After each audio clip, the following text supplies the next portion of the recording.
Vlog جو ہے اس میں بہت ساری عام انفارمیشن ہے، وہ چیزیں جو آپ نہیں جانتے پہلے میں آپ کو بتاؤں گا کہ پس پردہ کیا چل رہا تھا اور گراؤنڈ پہ کیا ہوا۔ ایک تو پاکستان تحریک انصاف کا جو دھرنا جو انہوں نے جا کے ڈی چوک کے اوپر کنٹرول کیا تھا وہ ختم ہو گیا۔ رات گئے وہ ہوا جس کی کوئی توقع نہیں کر رہا تھا،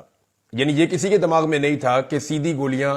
نہتے شہریوں کے اوپر چلائی جا سکتی ہیں۔ اس کے بارے میں سب کو یقین تھا کہ ایسا نہیں ہوگا،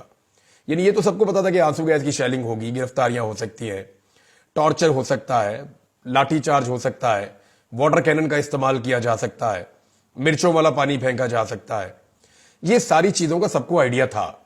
لیکن یہ کسی کو نہیں پتا تھا کہ ریئل بلٹس جو حقیقی گولیاں ہیں، اصل گولیاں وہ چل جائیں گی اور وہ گولیاں چلا کر لوگوں کو مارا جائے گا۔ اس کے بارے میں کسی کو آئیڈیا نہیں تھا۔ اور دیکھیں ایک چیز آپ سب کو ذہن میں رکھنی ہے، بہت سارے لوگ جو ہے نا بڑی عجیب عجیب باتیں کر رہے ہیں کہ جناب کھڑے نہیں ہوئے، وہاں رکے نہیں۔ تو میں یہ کہتا ہوں کہ دنیا کی بہترین جو ٹرینڈ آرمی ہے نا، ملٹری،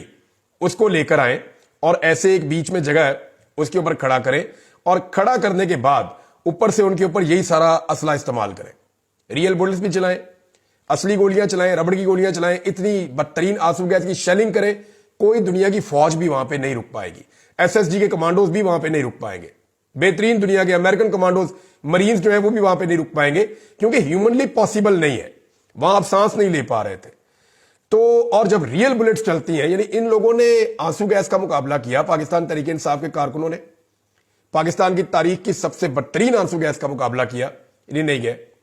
ڈنڈوں کا مقابلہ کیا، نہیں گئے، ربڑ کی گولیوں کا مقابلہ کیا، نہیں گئے، گولیاں بھی ماری گئی بار بار، پھر بھی نہیں گئے۔ لیکن جب اندھا دھند فائرنگ ہوئی اور بہت سارے لوگوں کو بلٹس لگی ہیں، ابھی جو میرے پاس اطلاع آئی اس میں صرف ایک ہاسپٹل کا ڈیٹا ہے، دوسرے کسی اسپتال کا ڈیٹا ابھی نہیں ہے، اور یہ پولی کلینک ہاسپٹل کا ڈیٹا ہے، اور اس کے مطابق 28 لوگ جو ہیں ان کو بلٹ انجری آئی ہے۔ پاکستان تحریک انصاف نے جو بتایا کہ ان کے 8 لوگ جاں بحق ہو گئے، یہ اب تک کے ڈیٹا کے مطابق ہے، جبکہ پاکستان تحریک انصاف کے کچھ لوگ کنٹینیوسلی یہ کہہ رہے ہیں کہ جب لائٹیں بند کی گئی 9 بجے کے بعد آپریشن شروع کیا گیا ڈی چوک پہ، تو کچھ دکھائی نہیں دے رہا تھا، چاروں طرف سے شیلز چل رہے تھے اور چاروں طرف سے گولیاں بھی چل رہی تھیں، اور پھر آگ لگائی جا رہی تھی اور بہت تیزی سے لوگوں کو گولیاں لگی ہیں۔ تحریک انصاف کے بہت سارے کارکن لاپتہ ہیں، جن کے بارے میں یہ کہا جا رہا ہے کہ شاید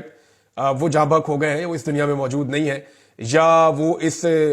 واقعے کی نظر ہو گئے ہیں۔ اس کو ایک سانحہ کہا جا سکتا ہے۔ پہلے وزیر داخلہ نے اس کے بارے میں وارننگ دی،